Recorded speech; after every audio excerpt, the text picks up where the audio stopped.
Bueno, hemen daukagu OpenShot irekita. Eta egingo dugun lehenengo gauza izango da gure artxiboak importatu. Hau da, bideorako behar ditugun guztia. Orduan hor goikaldean badago plus ikurra hori sakatzen dugu eta zuzenean joango da gure ordenagailuko dokumentuetara. Bilaketa egiten dugu eta aukeratu inean joango dira gure artxiboak hemen agertzen. Orain hasiko garraia bideoa editatzen, bale? Hor azpian non jartzen duen pista bat, 2, 3 eta bar, bueno, pues hor klikatzen dugu gure irudia eta lehenengo pistan jarriko dugu. Hau izango da nire bideoaren atzekaldea. Nahi dut hori atzetik jarri, baina ikusten dezuenez, ez du pantaila osoa okupatzen, beraz, xaguaren eskuinoko botoiari ematen diogu eta hor agertzen da transformar. Irudi bat eraldatu nahi dugunean beti hartu behar dugu irudiaren hasieran. Eraldatzen badegu markadorea erdialdean dagoela, bideoa martxan jartzen denean ikusiko dugu nola bidean eraldatu egiten den. Orduan zeharo hasieratik eraldatuta egoteko aldaketa horiek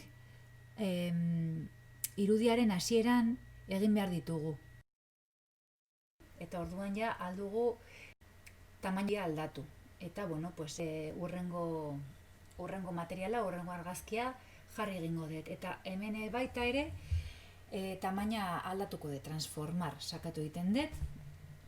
Badago beste modu bat, Ctrl R hori da tekla azkarra erabiltzeko aukera baita badaukagu, eta bueno, pues hori, hemen tamaina aldatzen diogu.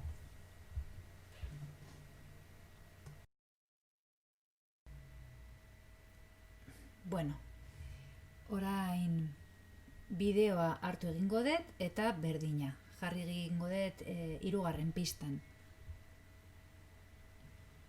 Ikusten dezuenez, pantaila osoa okupatzen duenez, hau baita ere eraldatuko dut. Transformar, eta bueno, erdiko puntuari sakatuz gero, irudia edo bideoa mugi daiteke. Hortxe ditugu 3 elementu. Orain hori, bideoa osoa grabatu dudala, baina askotan grabatzerakoan, akatsak daude.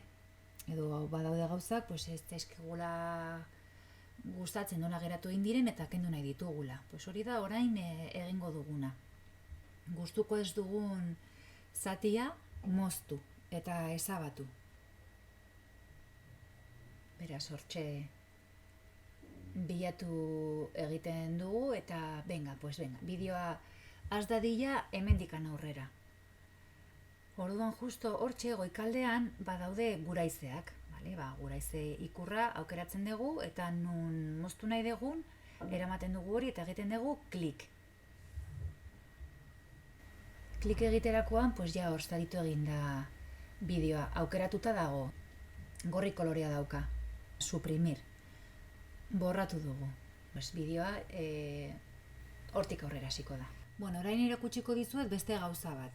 Nik grabatu dudan bideo horretan dago, nire ahotsa ez da entzuten, muteatu dudalako, egingo dut beste audio bat txertatu. Hau askotan egiten dut, grabatzen ditudanean edalontzi jolasan edo esku jolasak, perkusioaren soinua entzuten da alde batetik eta gero bestetik audioaren kalitatea hobea izan dadin, bideoari gehitzen diot audio originala. Erakutsiko dizuet nola. Aukeratzen dugu audioa eta hurrengo pistan jartzen.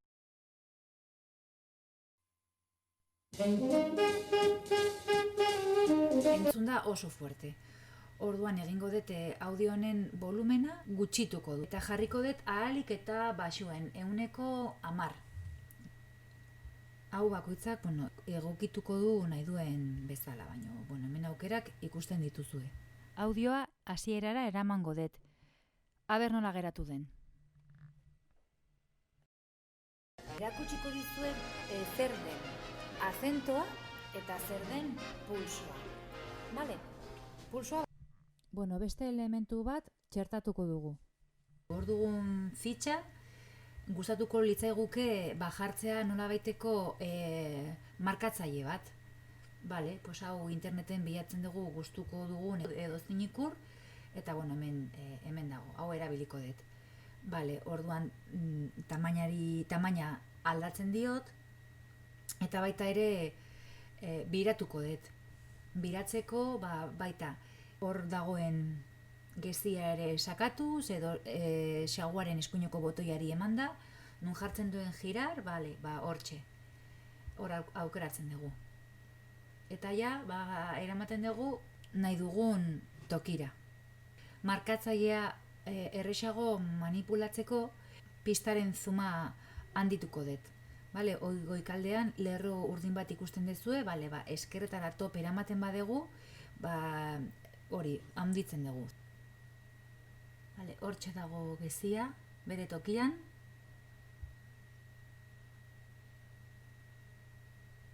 Eta orduan pulsu bakoitzako gezi bat jarriko dut. Orduan motz-motzak izango dira. Hemen dago lehenengoa. Audiorekin zehaztuko dut noraino iritsi behar duen. Eta behin jarrita dudala, egiten dut kopiatu eta itxatxi, ondoan itxatxi, berdin-berdina. Baina ni nahi dut jarri hurrengo pulsuan, beraz, bigarren gezia, oraintxe bertan kopiatu dudan bigarren gezi hau, era aldatuko dut, transformar ematen diot, toki aldatzeko. Eta horrela egiten dut, hurrengoarekin, beti kopiatu, itxatxi, eta itxatxi berria den gezi hori, eraldatu, bere tokia aldatu ahal izateko. Kostatu egiten da, ze, klaro, markatzailea erritmoarekin bat etorri behar du, orduan askotan, horre egokitu behar da. Hau ja da, pazientziaz hartu beharreko lana. Markadorearekin badaukagu beste aukera bat. Aurrekoan bezala, gainean jarri beharrean, jar dezakegu justo irudiak zapaltzen doala. Eta horretarako markadore gardena bihurtu behar dugu, beraz, ezkerreko zutabean alfa klikatu egiten dugu eta xaguaren botoi altxatu gabe arrastratu egiten dugu ezkerraldera, eta hori ikusten da nola gardena jartzen den. Eta bueno, azken gauza, eksportatzea izango litzake, horretarako goikaldean, ezkerraldean, nun jartzen duen artxibo, sakatzen dugu eta exportar proiektu ematen diogu eta bideoa gordeko dugu ordenagailuko karpeta batean.